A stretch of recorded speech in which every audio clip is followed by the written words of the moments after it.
지난 2018년 한국 GM 군산공장 폐쇄를 계기로 추진된 군산형 일자리 사업이 3년 만에 슬그머니 막을 내렸습니다. 10조 원대 경제 효과가 기대된다는 전망과 달리 성과는 초라하기 그지였는데요. 정부와 지자체가 수백억 지원금을 투입한 사업인데 중국산 부품을 수입해 조립하는 데 그쳐 논란이 적지 않습니다. 자세한 내용 조세영 기자가 취재했습니다. 국내에선 흔하게 보기는 어려운 2인승 화물차입니다. 중국 국유기업인 동풍소콘이 출시한 전기차인데 바로 군산에서 조립 생산되는 모델입니다. 중국 기업에서 만든 부품들을 들여와 조립 공정만 거친 겁니다. 일부에서 군산 공장에서 조립을 하죠. 지난달 말로 1차 3개년 계획이 종료된 군산형 일자리 사업의 부끄러운 현실입니다.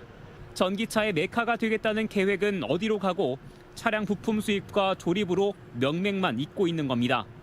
미국, 중국 등 해외 메이커의 주문이 들어오고 위탁 생산으로 고용이 창출될 것이라는 장밋빛 청사진의 말로입니다.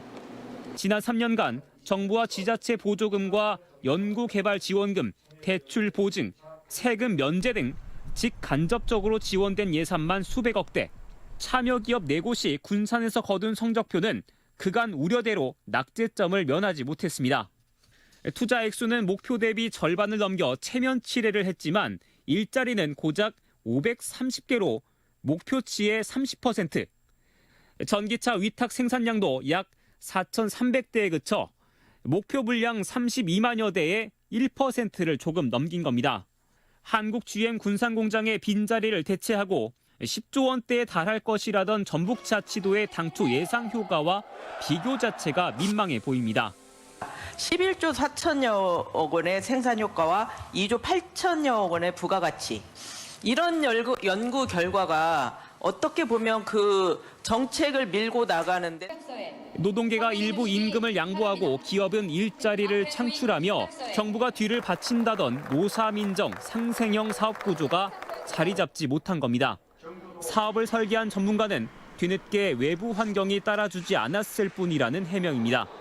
지정을 받은 게 2021년이고 코로나의 중심에 들어왔던 기간입니다. 그 여파로 위탁 생산 역시 지연되고 있어서 직접적인 성과가 금방 나타나지 않고 있죠. 노동계는 사실상 맨 땅에서 시작한 사업의 한계를 거론합니다. 몇십 년대가 부품을 찍어내는 회사지 이렇게 완성차를 한 건 처음이잖아요. 그러다 보니까 이제 그런 경험도 좀 낮았던 거고. 전기차 클러스터를 구축한다는 장밋빛 전망으로 과도한 기대감만 심어준 것 아니냐는 지적. 관계 기관들은 그런데 이제 첫 발을 뗀 것에 불과하다며 애써 의미를 부여하고 있습니다. 기존에 했던 방식대로 해서 저희가 그 기업에다가 보조금 기존에 줬던 것에 대한 이행 사항이라든가 이런 부분을 정기적으로 좀 점검하고. 주무부처인 산업통상자원부 역시 군산형 일자리에 예산 지원 사업만 끝났을 뿐 기업들과 맺은 상생협약은 계속될 거란 설명. 하지만 약속한 일자리를 언제까지 창출해야 한다는 기약도 없다는 뜻이어서 아무도 책임지지 않는 퍼주기 사업으로 귀결되는 모습입니다. MBC 뉴스 조수영입니다.